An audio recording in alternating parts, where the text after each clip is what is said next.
Good morning everyone, তোমরা সবাই কেমন আছো? সবাই ভালো আছো। তোমাদের সবাইকে স্বাগতম সুস্মিতার লাইফস্টাইল ব্লগে। তো এখন উঠলাম ঘুম থেকে, এবার জাস্ট বিছানাটা গুছাবো, গুছিয়ে তাড়াতাড়ি কাজকর্ম শেষ করতে হবে, কেননা ভালো লাগছে না, একদম শীত শীত লাগছে। আজকের দিনটা না বড্ড বেশি খারাপ। কেন বলছি বলো তো? প্রচণ্ড পরিমাণে দুদিন লাগিয়ে বৃষ্টি হচ্ছে, আর আমার অসহ্য লাগছে। এখন ঘরটা মুছে নেবো।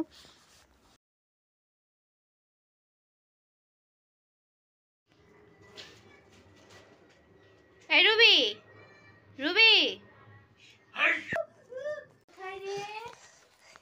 এই তো ধাপ্পা দিয়ে দিয়েছি মাম্মা, এই তো ধাপ্পা দিয়ে দিয়েছি। বাবু তো ছায়া পড়ছে, সরে যা। ওরে বাবা রে, good morning good morning good morning সোনা, good morning good morning. Mummy বিড়ালটাকে গুড মর্নিং। ও বাবা রে, ঠান্ডা আজকে, হেভি ঠান্ডা আছে। তুমি শুধু ওইটাই ধরো। এটা কবার দেখো আজু কইলো তো, আজু কইলো ওলি বাবালি বাবালি। দেখো পুষুনা, দেখো দেখি বাবা একটু।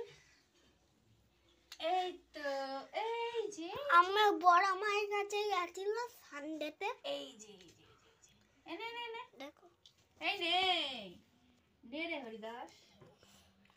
ওলি বাবালি ওলি বাবালি। এই পাশে দিকটা হলো শিব। এই যে কিছুদিন আগে বেবিগুলো হলো, আজকে ওদের হচ্ছে 28 দিন। অনেকটাই বড় হয়ে গেছে, বেশ পুচকুগুলো খুব কিউট হয়েছে।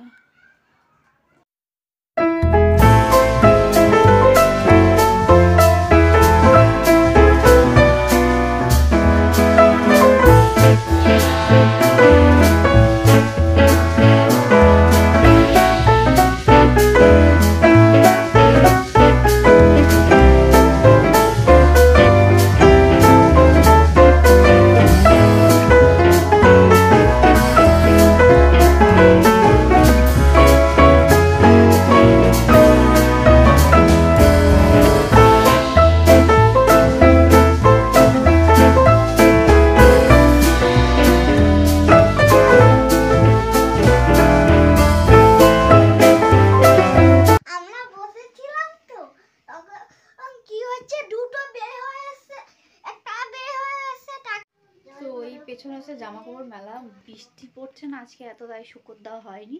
তো এখন আমি বসিয়েছি, এই হলো চা। আর বস্তাটা কেন বিছিয়েছি, নিচে দাগ হয়ে যাবে। আর এখন হচ্ছে ব্যাক ক্যামেরা দেখাচ্ছি। আমার ছেলে হচ্ছে এই যে দেখতে পাচ্ছ আঁকতে বসেছে, আমার বাবা ওই যে শুয়ে আছে, তাও দেখাচ্ছি ব্যাক ক্যামেরা দিয়ে। তো কোনো রকমে শুয়ে পড়লাম। দেন পরের দিন সকালের রান্না, পরের দিন সকালে ওই দিনে খুব বৃষ্টি হচ্ছিল, করেছিলাম খিচুড়ি, আর স্টোভের মধ্যে ছিল না তেল, যাই হোক তেল ফেল ঢেলে বসিয়ে দিলাম সারাদিনে খিচুড়ি। ঠিক আছে কি আমি খাচ্ছিলাম যে, হ্যাঁ তুমি এরকম করে বলবে। হ্যাঁ অন হ্যাঁ, কি খাচ্ছিস?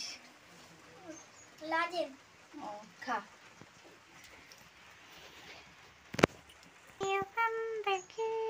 আজকে কী কী রান্না করবো বলে দিই। এই যে ফুলকপি দিয়ে করব খিচুড়ি, আর এই সরু সরু করে কেটে নিয়েছি বাঁধাকপি, এটা দিয়ে মোমো হবে, আর রান্না করে একটু রাখবো খাওয়ার জন্য। আর এই যে মশলাপাতি সব নিয়ে দেন বসে গেছি আমরা। তখন পরের দিন সকালবেলা একটু গেছিলাম ঘুরতে। দেন আই হোপ এইটুকুই থাকলো ব্লগটা। উঠবে।